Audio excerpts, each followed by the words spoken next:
तब सारा मजमा मदीने की सरकार को आवाज दे, लब्बैक या रसूल अल्लाह।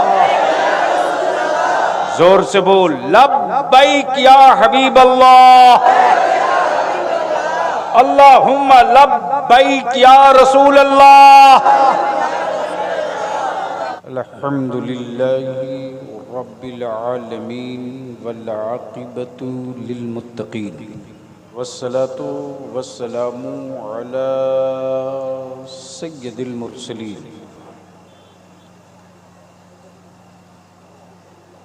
व अला आलिहि व सहबिहि अजमईन, अम्मा बाद। फ़अऊज़ु बिल्लाहि मिनश शैतानिर रजीम, बिस्मिल्लाहिर रहमानिर रहीम। इन्नद्दीना इंदल्लाहिल इस्लाम। सदक़ल्लाह। सुनने का मूड है तो बावाज़े बुलंद दुरूद शरीफ पढ़ लीजिए। माइक हमको बहुत डिस्टर्ब कर रहा है।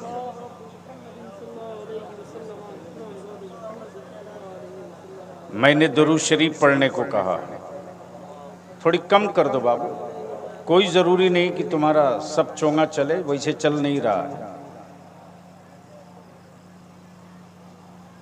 मुझे पूरा यकीन है कि आपको दुरूद शरीफ याद नहीं।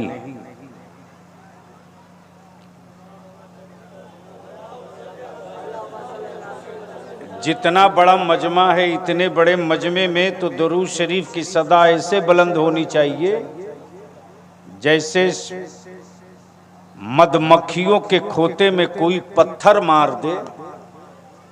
दुरूद की बस सिम्टम यही है कि आशिकों को सिर्फ छेड़ दे कोई मदीने की बात, तो जिस तरह शहद के छत्ते से मधुमक्खियां निकल पड़ती है, उसी तरह आशिकों के मुंह से दुरूद पाक की सदा निकल पड़े। बावाज़े बुलंद पढ़िए, अल्लाहुम्मा सल्ली अला सय्यदिना मौलाना मुहम्मदिन बारिक वसल्लम सल्लु अलैहि सलातुम व सलामन अलैका या रसूल अल्लाह। वैसे हमें याद है कि आपको दुरूद शरीफ याद नहीं, तो हैरत इस बात पे नहीं कि जो कौम साल में 2 नमाज की नीयत याद न रख सकती हो, नमाज ईद और नमाज ईद अज़हा। ईमान से बोलो कि लोग ईद की नमाज पढ़ने जाते तो इमाम साहब से बोलते कि नहीं कि नियत बताइए। अरे बोलो ना, शर्मा क्यों रहे हो, बेआबरू हो रहे हो। इसलिए पहले ही कह दिया है, कड़वी गुफ्तगू होगी। हसन साहब जो कौम आज जिंदा दिख रही है, यही अल्लाह का बहुत खास फजल है, वरना इस कौम को जिंदा रहने का क्या हक है साहब। जो कौम साल में 4 रिकात नमाज की नीयत याद न रखे, जो कौम खाने से पहले बिस्मिल्लाह पढ़ना याद न रखे, जो कौम अपने बेटों की विलादत के दिन सजदे शुक्र अदा करना याद न रखे, क्या लम्हे फिक्र, जो कौम अपने बुरे दिनों से अच्छे दिन में आने के बाद रब की शुक्र के नजराने न लुटा सके, वो कौम अगर सांस ले रही है तो माफ करना, ये क्लाइमेट की देन नहीं है, ये सदका है मदीने की सरकार का। तवज्जो चाहूं अहले स्टेज। और एक लानत ये भी मेरे स्टेज पर आ चुका है, जिसको देखो उसी के नाम के आगे सरकार सरकार सरकार। अरे ये कौन चीज का सरकार है भाई? माफ करना, कितनों बड़े पीर हों, हम हजरत बोलेंगे, सरकार नहीं बोलेंगे। हम अल्लामा बोलेंगे, सरकार नहीं बोलेंगे। क्या कहने, हम मुफ्ती बोलेंगे, सरकार नहीं बोलेंगे। वाह, जमीन पर सरकार तो सिर्फ एक है, जो मदीने की सरकार है। क्या कहने, जिंदाबाद। बोल दो झूम, जिंदाबाद जिंदाबाद। सुनोगे तो बोलना पड़ेगा। जिंदाबाद जिंदाबाद। बलियाबी से तकरीर करानी है तो बोलना पड़ेगा। बहुत अच्छा। जोर से बोलो, जोर से बोलो, तवज्जो चाहो। आप लोगों को भी गर्मी लग रही तो हमको भी लग रही, थोड़ी आगे आ जाइए। कमाल है साहब, कुछ तो जलने की आदत डाल लीजिए, इसलिए कि जिस मैदान में उठेंगे वहां जमी ताबे की होगी। अब ज़हन को हाजिर कीजिए और बलियाबी का यह पैगाम हर जलसे में जवानों लेकर जाना, जहां किसी के बारे में कोई अनाउंसर, कोई मौलाना, कोई खतीब, कोई शायर कहे ये फला सरकार है, वहीं कलाई पकड़ के बोलना मौलाना कुछ और कह लो, सरकार मत बोलो। सरकार सिर्फ एक है। क्या जिगर है, बोल जिंदाबाद यार, जिंदाबाद बोल, जिंदाबाद जिंदाबाद। अरे जोर से बोल, डरता क्यों? जिंदाबाद। वाह, सरकार एक है, सिर्फ एक है, बहुत अच्छे, सिर्फ एक है, मदीने की सरकार। वो मदीने की सरकार। वाह वाह वाह वाह, वो अरब की सरकार नहीं है, वाह, वो दोनों आलम की सरकार है। बहुत अच्छे। वो सिर्फ एक अदालत की सरकार नहीं है, क्या कहने, वो सारी मखलूक की सरकार क्या है। कहने। अब बलियाबी यहीं पर रुक कर अर्ज करता है, क्या कहने, जिंदाबाद। यही रुक के अर्ज करता है। मुबारक साहब, जमीन अल्लाह की, मुल्क बंदों ने बनाया। जमीन अल्लाह की, मुल्क बंदों ने बनाया। मिट्टी अल्लाह की, सूबा बंदों ने बनाया। पानी अल्लाह का, तकसीम बंदों ने किया है। आसमान रब का, व्यापार बंदों ने किया है। बलियाबी की ये तकरीर तुझको समझ में नहीं आएगी। क्या कहने, ये तेरे हाथ में जो मोबाइल है, मोबाइल का डब्बा, क्या कहने, इसी का नाम है 2G स्पेक्ट्रम। इसी को कहते हैं 2G स्पेक्ट्रम।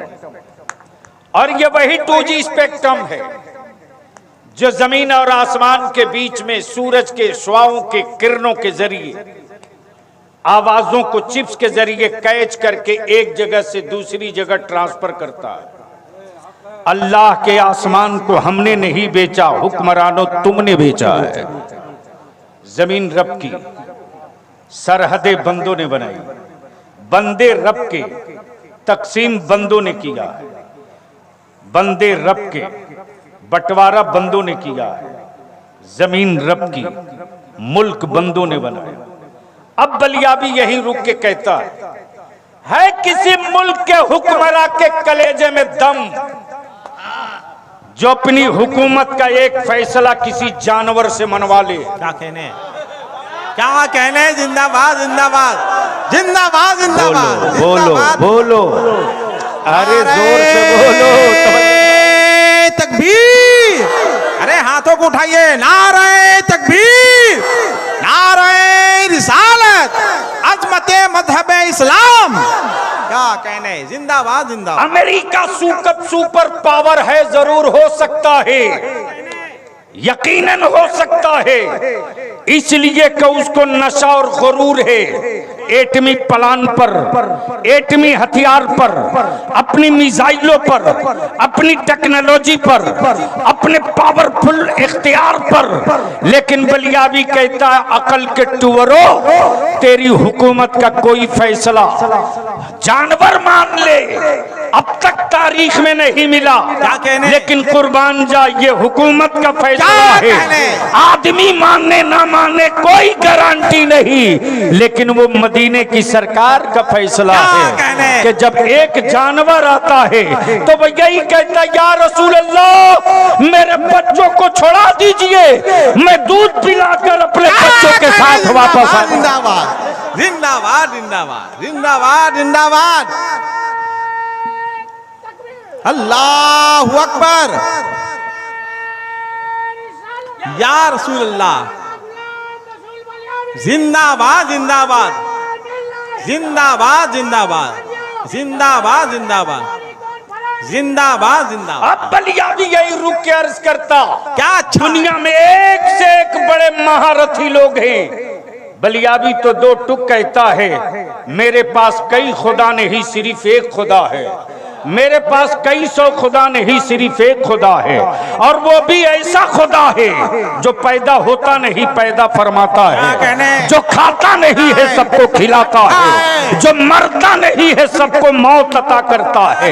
तब बलियाबी यही रुक कर कहता है, मेरे अल्लाह के नाम से कुफ्र को कितना डर लगता है, मेरे अल्लाह के नाम से कुफ्र को कितना डर लगता है। अजान मेरी मस्जिदों में होती है और खौफ उनके वजूद पर दिखाई देता है।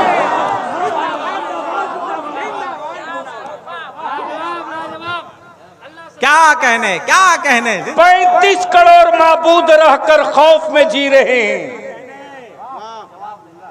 ये नहीं समझ में आएगा तो समझ में आ गया तो डरते क्यों, बोलो। 35 करोड़ माबूद रहकर वो खौफ में रहते हैं, और एक अल्लाह रखकर भारत में हम भी खौफ रहते हैं, इसलिए कि हमारा खुदा हक है। कब बोलोगे, कब बोलोगे? अच्छा, ये भी क्या गजब है, ये भी क्या गजब है। दिल के किसी हिस्से में लिख ले, बिकता वही है जो बनता है, बिकता वही है। और मेरा खुदा बनता नहीं है, मेरा खुदा बनाता। इसलिए मंडियों में किसी और का माबूद बिकता है, नहीं पल्ले पड़ा। इधर वालों को समझ में आ गया, इधर वाले डरे हुए। माफ कीजिएगा, जब तक मौत से डरिएगा तब तक मौत रोज डराएगी, और जिस दिन खुदा से डर जाइएगा उस दिन मौत आपका तवाफ करके वापस चली जाएगी। इसलिए कि मौत के लिए हम पैदा नहीं लिए हैं, मौत मेरे लिए पैदा की गई है, पैदा की गई है। क्या कहने, लेकिन कौन समझाएगा आपको? क्या कहने, क्या कहने। जिंदाबाद जिंदाबाद। मेरा एक खुदा, क्या कहने। बनता वही, बिकता वही है जो बनता है। अच्छा, जब उसका माबूद बन रहा था तो वो कह भी रहा था चुपके चुपके, चुपके चुपके कह भी रहा था। कितने बड़े बेवकूफ हो, मिट्टी भी लाए तो उसी एक खुदा वाले के खेत से।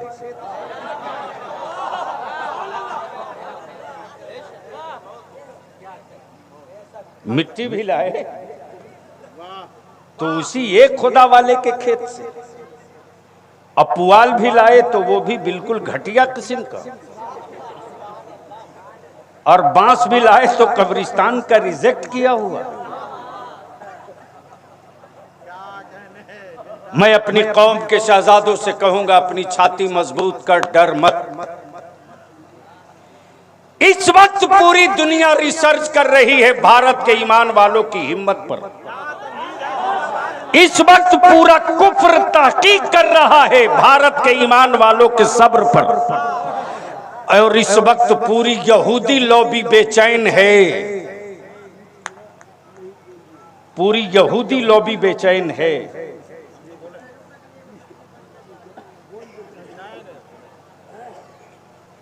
उनको क्या हो गया?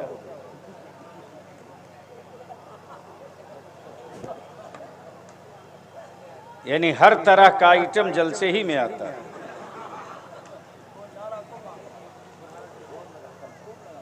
नारा तो लगाए गए, नमाज पढ़े न पढ़े नारा खूब ठोकेगा। बचा क्या है? काश नारे कम लगते, सजदे ज्यादा होते। काश बाराती कम आती, निकाह सुन्नत के मुताबिक मस्जिदों में होता। हुक्मरानों से बलियाबी को कोई शिकवा नहीं, उनसे तो जब चाहेंगे तब फरिया लेंगे। सिर्फ बलियाबी चुप रहा है इस चुनाव में तो ढेरों का प्रेशर घटा भी है, बढ़ा भी है। लेकिन माफ करना, तेरा बलियाबी सिर्फ चुप रह करके बुज़दिलों की फेहरिस्त में नाम नहीं लिखाया है, 25 का नक्शा बना दिया। और मैंने गुफरान बाबू से कह दिया, डॉक्टर साहब तैयारी कर लो, जयनगर का कोई गांव नहीं बचेगा जिस गांव में बलियाबी ना जाए। 10 मिनट, आधा घंटा, 15 मिनट, 20 मिनट हर गांव में चलेंगे। इसलिए कि जब हमने भी तय कर लिया है कि कांटों पर जिंदगी बितानी है, तो जख्मों की परवाह अब हम नहीं करेंगे। न निशान गिनेंगे, न जख्म गिनेंगे। झारखंड से लेकर बिहार तक ये दोनों का हिसाब होगा। इसलिए कि बलियाबी के आगे पीछे न कोई रोने वाला है, न मुस्कुराने वाला है।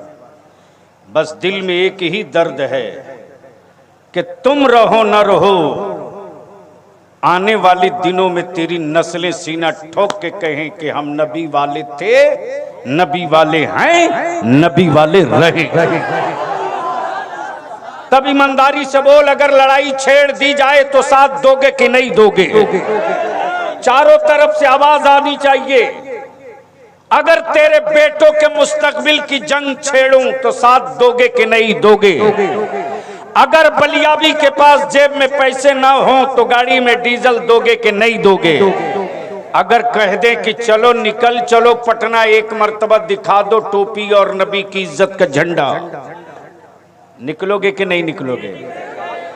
तो जितने नौजवान हो, सारे नौजवानों से कहूंगा, अपने अपने व्हाट्सएप ग्रुप में छांट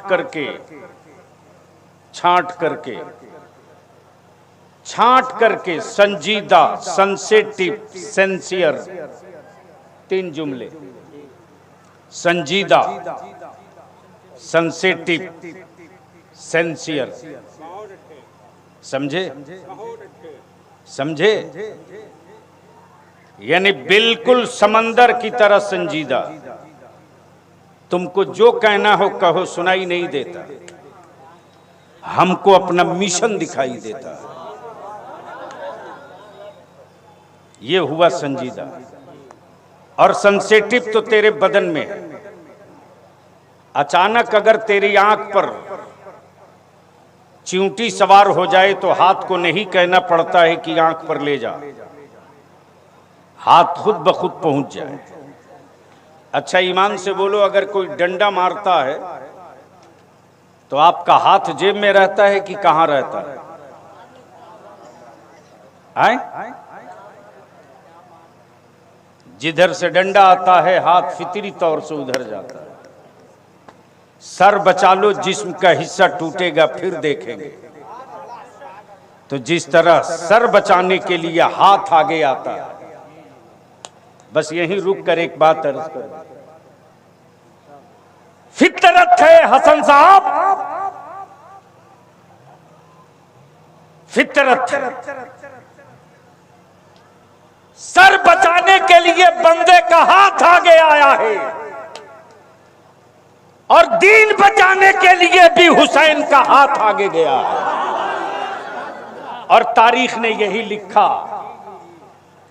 तारीख ने यही लिखा, हुसैन का सर बचा ना बचा इसका कोई सदमा नहीं, मुस्तफा का दीन बचाने वाला हाथ बचा रहा है। वाह वाह वाह, जिंदाबाद।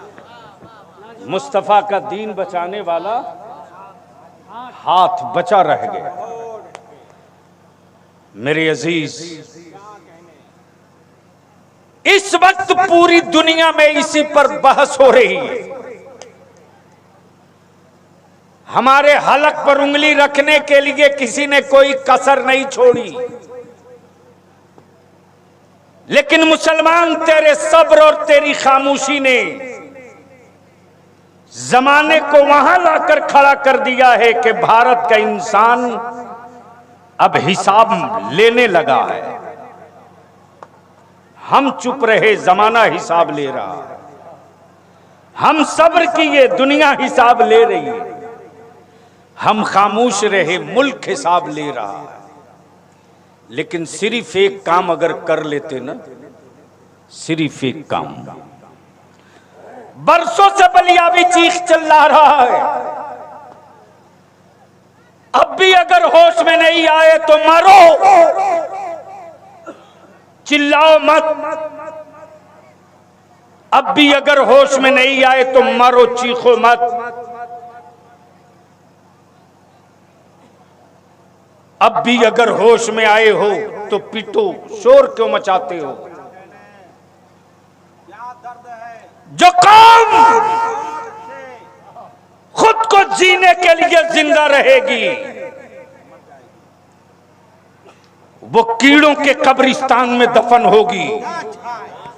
और जो कौम अपनी नस्लों के वजूद के लिए मरेगी, मरने के बाद भी उसके आबाओ अजदाद को कोई मार नहीं सकता है। आज यही वजह है हिंदुस्तान के सीने पर जमाते अहले सुन्नत में चंद ऐसे शोरमा हैं जिनके मरने के बाद भी आज मस्जिदों के मेंबर से उनकी जिंदगी का ऐलान होता। उन्हीं लोगों में हाफिज मिल्लत का नाम आता है, उन्हीं लोगों में रईसुल कलम का नाम आता है, उन्हीं लोगों में मुफ्ती आजम का नाम आता है, उन्हीं लोगों में कादू शरिया का नाम आता है, उन्हीं लोगों में सदरू शरिया का नाम आता है, और सबके सरदार के तौर पर आला हजरत का। क्या कहने, नारे तकबीर, नारे रिसालत। जितना बड़ा इलाका बगल में नेपाल, लेकिन मातम करो, चादर चढ़ाने में पूरी एनर्जी लगा दी। संदल के चक्कर में औलादों को भिकमंगा बना दिया। पीर साहब को चूमने और उनके बेटे को नजराना देने के चक्कर में अपने बच्चों को भूखमरी के कगार पे लगा दिया। ये कड़वी बात कहने में बलियावी को कोई डर नहीं लगता। मुझे मालूम है कि अकीदत के व्यापारियों की दुकान अब नहीं चलेगी, शटर गिरेगा, शटर गिरेगा। अब इनकी दुकान नहीं चलने दूंगा, शटर गिरेगा। तब मैं अपने जवानों से कहता हूं, मत चूमो किसी हजरत का हाथ। मां जिंदा हो तो उसका कदम चूम ले, जन्नत की चौखट चूम लेगा। बाप जिंदा है तो उसकी पेशानी और कदम चूम ले, जन्नत की चौखट चूम लेगा। या रसूल अल्लाह, ताजु शरिया, ताजु शरिया।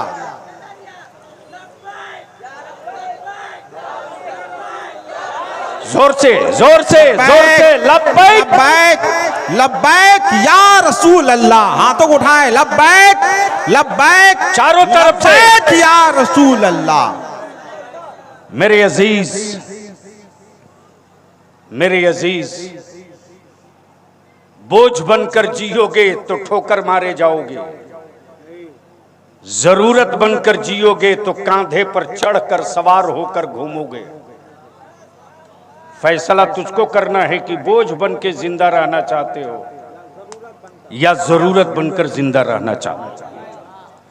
औलादे जाहिल रहेंगी तो बोझ रहोगे, औलादे अनपढ़ रहेगी तो बोझ रहोगे, बेटियां जाहिल रहेंगी तो बोझ रहोगे, समाज आवारा रहेगा तो बोझ रहोगे।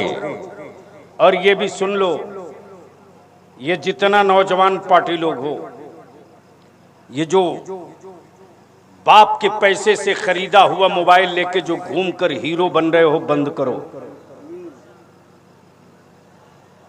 अपने पैसे का तो है नहीं, बाप के पैसे का।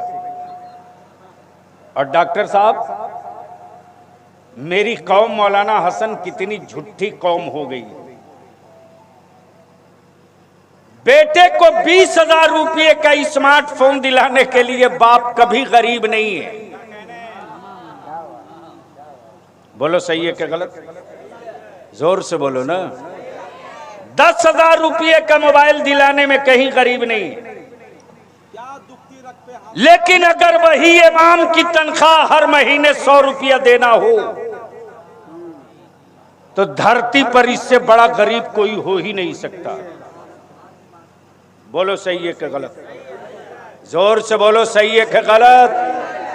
तब पीटो, रोते क्यों? अपने गांव की मस्जिदों में चल रहे मकतब को मजबूत करो। अगर गांव की मस्जिद का मकतब मजबूत हो गया तो तेरे बेटे के वजूद पर कुफ्र अपना रंग नहीं चढ़ाएगा, मुस्तफा के इश्क का गाजा चेहरे पर नजर आएगा। शर्त यह है कि मकतब मजबूत करो। लेकिन मकतब मजबूत कैसे होगा? मस्जिद है जामा मस्जिद, तनख्वाह देंगे 7,000 और उसमें भी इमाम मुफ्ती चाहिए। रहम कर दो अब अपनी नस्लों पर। मुझे खूब पता है कि इस इलाके में कई मदारिस हैं, लेकिन मेरे मसलक और दीन और मिल्लत की जरूरत के तहत कोई एक नहीं बचा। हम तो सीधी बात जानते हैं, हम सरकार के नौकर नहीं हैं, मदीने के ताजदार के नौकर हैं। हम हुकूमत के लुकमों पर नहीं, मदीने वाले के टुकड़ों पर पला करते हैं। तब तेरे बलियावी को गुफरान करीब से जानते हैं, बेडरूम से लेकर के ऑफिस तक हर चीज ये मेरा भाई जानता है, कोई चीज छुपी नहीं। और 1-2 साल का तजर्बा नहीं, 35 साल का।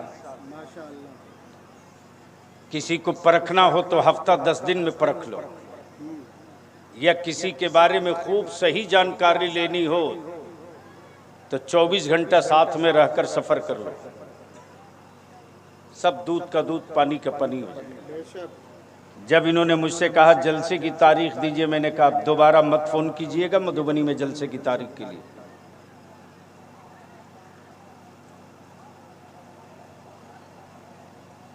तब इन्होंने कहा कि इंडिया और नेपाल के सरहद पर जयनगर में बेला में एक साहब ने 5 कट्ठा जमीन दे दिया। अब तो बोल दो, अरे अब तो बोल दो जोर से। डॉक्टर साहब, क्या इस बात के लिए आप वादा करते हैं कि हुकूमत के हवाले इस मदरसे को नहीं करेंगे?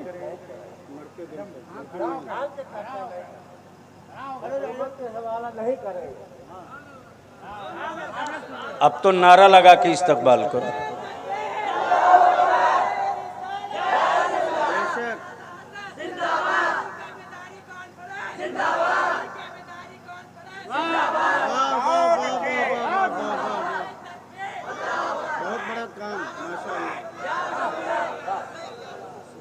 आज पागल बने हुए हैं लोग, दिल्ली से लेकर पटना तक, लखनऊ से लेकर मुंबई तक, कि फ्री राशन देने के बाद भी भूख से मरने वाले मिल जाते इंडिया में।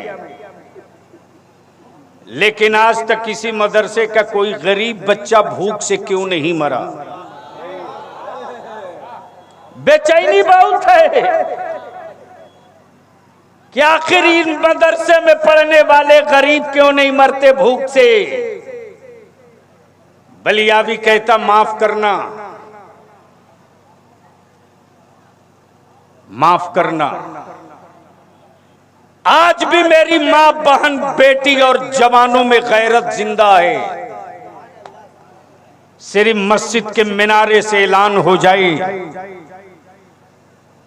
कि आज शाम को मदरसे में खाने के लिए बच्चों के वास्ते चावल नहीं है, तो मेरी बेटियां, मेरी बहनें, मेरी माएं अपनी औलादों की रोटियां कम कर देंगी, लेकिन रसूलुल्लाह के मेहमानों को भूखा नहीं सोने देंगे।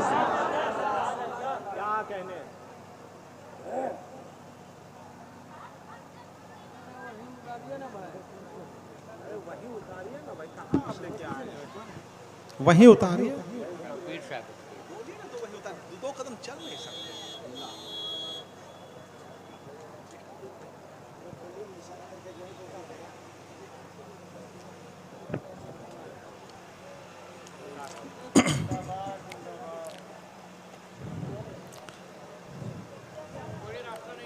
अरे एक रास्ता नहीं है, वहीं पे उतार लेते हैं हजरत को। हजरत खड़े होकर इस्तकबाल करें खानदान आला हजरत के चश्मो चिराग नबी रहे आला हजरत। पढ़ लो अल्लाहुम्मा सल्ली अला सय्यदिना मौलाना मुहम्मदिन बारिक वसल्लिम सल्लु अलैहि सलातुम व सलामुन अलैका या रसूल अल्लाह। जैसे ही इन्होंने कहा कि हाँ 5 कट्ठा जमीन मिल गई, मैंने कहा तो तारीख मिल जाएगी, मैं आऊंगा।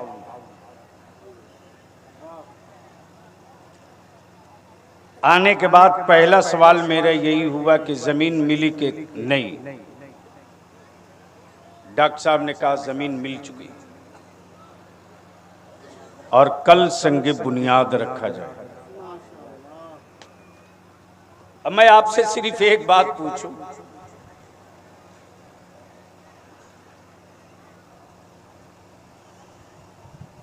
ईमान से बोलना,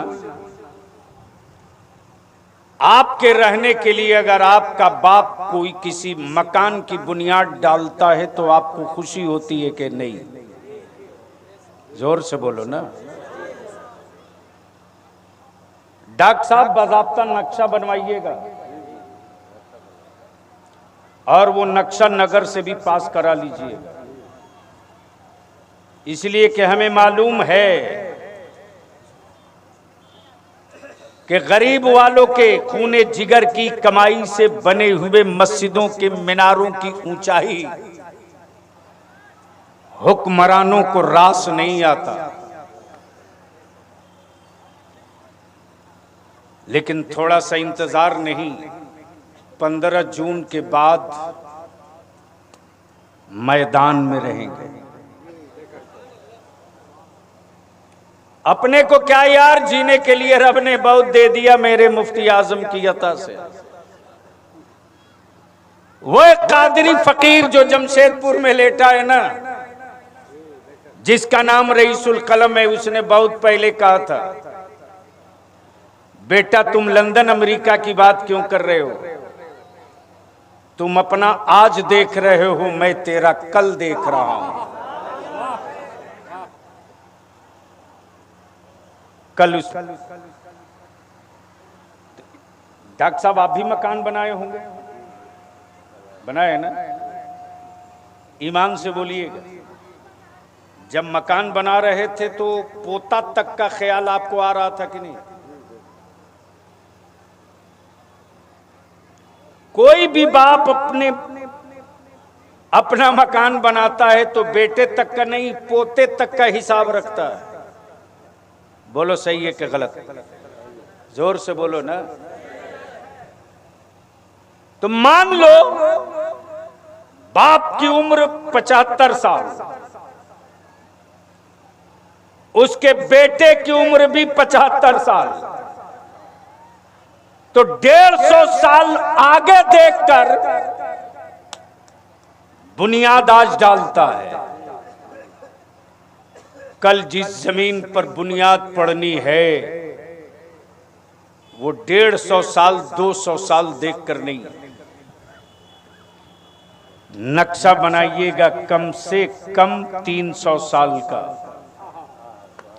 हम रहे न रहे, तुम रहो न रहो, वो रहे न रहे, मुस्तफा के दीन का ये दरख्त सलामत रहे, परिंदे आते रहें, नबी करीम की अजमत के तराने गुनगुनाते रहें, तो कल बुनियाद पड़ेगी। तो हर आदमी अपने घर के मकान की बुनियाद डालता है। इतने बड़े मजमे में कोई एक है अल्लाह का नेक बंदा जो अपनी मां की तरफ से रसूलुल्लाह के घर मदरसा गौसिया के लिए पहली ईंट ले ले, पहली ईंट।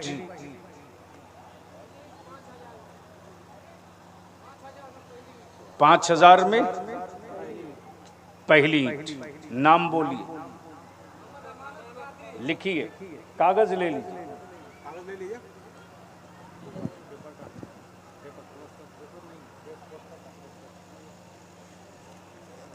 ये जनाब मोहम्मद अमानत अली कादरी ने अपनी वालदा की तरफ से मदरसे के बुनियाद की पहली ईंट ले ली 5,000 रुपये में। कोई दूसरा अल्लाह का बंदा है जो अपनी मां की तरफ से एक ईंट ले ले 5,000 में? जनाब मोहम्मद शहजाद बाबू आगे आ जाओ, आगे आ जाओ, आगे आ गए। टोपी पहन लिए होते तो और अच्छे लगते। सुभान अल्लाह। क्या नाम बताए? मोहम्मद शर्फ आलम बाबू ने अपनी वालदा की तरफ से 5,000 में एक ईंट ली। सिर्फ लिखवा के भागना मत।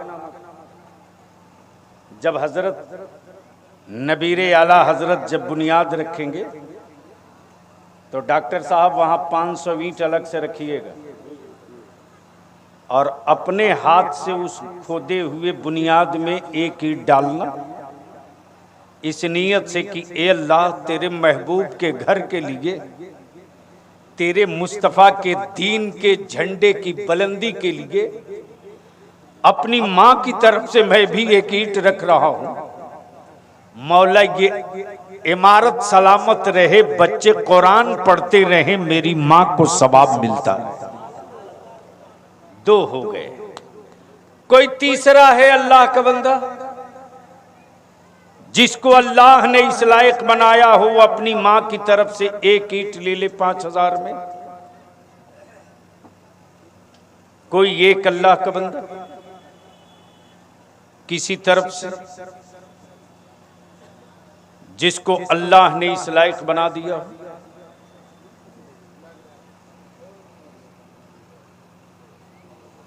क्या हो गया?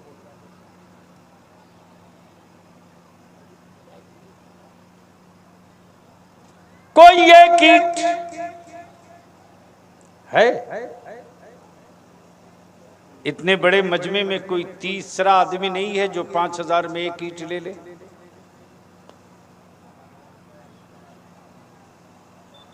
है जरूर। वो सोच रहा है कि लें, लेकिन शैतान क्या आसानी से आने देगा मैदान में? इसलिए कि अगर कोई और चीज बनती तो वो पीछे से धक्का दे के बोलता आगे बढ़ो। यहां तो शैतान की तबाही का सामान पैदा किया जाएगा तो वो क्यों बोलेगा? कोई एक अल्लाह का बंदा अपने खानदान के मरहुमीन की तरफ से एक ईंट ले ले 5,000 में? कोई एक अल्लाह का बंदा है? कोई है अल्लाह का कोई बंदा?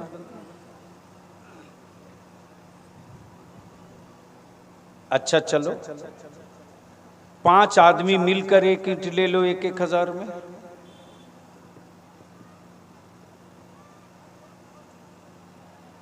कोई एक अल्लाह का बंदा है जो 1,000 लेकर खड़ा हो जाए?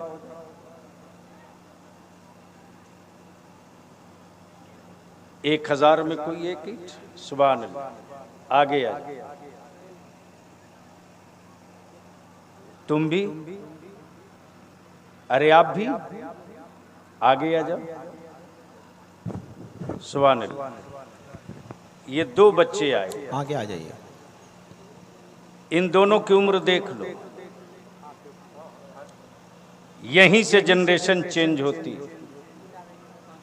आए 3 आदमी मिलके 5,000। यार ऐसी दोस्ती सलामत रहे। क्या कहना? 3 बच्चों ने मिलकर के 5,000 में अपनी अपनी वालदा की तरफ से एक ईंट ले लिया। अब तो नारा लगा दो ठोक के जोर से। ओए पहलवान कहां भाग गया? लगा जोर से नारा, लगा लगा लगा लगा। अल्लाहु अकबर। अरे लगा खड़ा होके।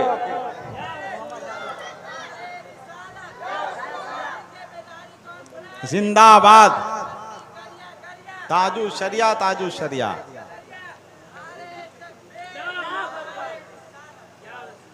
अब मैं चाहता हूं कि सारा मजमा मिलके एक ईंट खरीद ले रसूल करीम अलैहिस्सलाम की बेटी सैयदा फातिमा ज़हरा की तरफ से। सारा मजमा मिलके, सारे लोग मिलके एक ईंट रसूलुल्लाह की बेटी की तरफ से, उसमें हम भी रहेंगे, आप भी रहोगे। इस ईंट की कोई कीमत नहीं, इस ईंट की कोई हदिया नहीं, इस ईंट की कोई लागत नहीं। सुभान अल्लाह। सारा मजमा मिलकर रसूलुल्लाह की बेटी के नाम की एक ईंट खरीद ली। एक नौजवान 500, एक नौजवान 500, एक मौलाना फिर 100 रुपये। मैंने आवाज दिया है माँ के बेटों को, मैंने आवाज दिया है रसूलुल्लाह की उम्मत को, मैंने आवाज दिया है, मैंने आवाज दिया है नबी पाक के आशिकों को। अगर आपकी जेब में 5 रुपया भी हो तो भी लेकर उठ जाओ। सवाल पैसे का नहीं है, सवाल रसूलुल्लाह की बेटी के नाम का है। एक बच्चा मुट्ठी बांध के आया, मैंने आवाज दिया, उठ जाओ नौजवान, ए बाबू रास्ता दो। ऐ सुभान अल्लाह, माशाअल्लाह, सुभान अल्लाह। मैंने आवाज, ए रास्ता दो, ए उठा रास्ता दो, रास्ता दो, रास्ता क्लियर करो। इस्लाम के दुश्मनों, आंखें फाड़ के देख लो, जनाब मोहम्मद तबारक बाबू 5000 में एक ईंट। मैंने रसूलुल्लाह के आशिकों को आवाज दिया, मैंने नबी करीम के आशिकों, आप बैठिए, आप तशरीफ रखिए, मैंने रसूलुल्लाह के आशिकों को आवाज दिया, क्या कहने, इधर से आने का रास्ता दे दीजिए। अगर आपकी जेब में न हो तो अल्लाह के वास्ते आप बैठे मत रहो। नारे तकबीर, 11 कदम गिन के आगे बढ़िए, फिर वापस जाके लौट के बैठ जाइए। आप अपने पास से देकर किसी को मत भेजिए, आप खुद लेकर आगे बढ़िए। पैसा हो तो भी लेकर बढ़िए। अरे इन लोगों को कौन ला दिया इधर, ले लीजिए। माँ बहनों की तरफ किसी को भेज दीजिए डॉक्टर साहब। सुभान अल्लाह। एक नौजवान 1100 लेकर चला, मैंने आवाज दिया है रसूलुल्लाह की आके आशिकों, उठो, अगर आपकी जेब में पैसे नहीं है तो 11 कदम चल के वापस लौट जाओ। सवाल पैसे का नहीं है, सवाल पैसे का नहीं है। एक बच्चा मेरी जेब में मेरे हाथ में 5 का सिक्का देकर गया।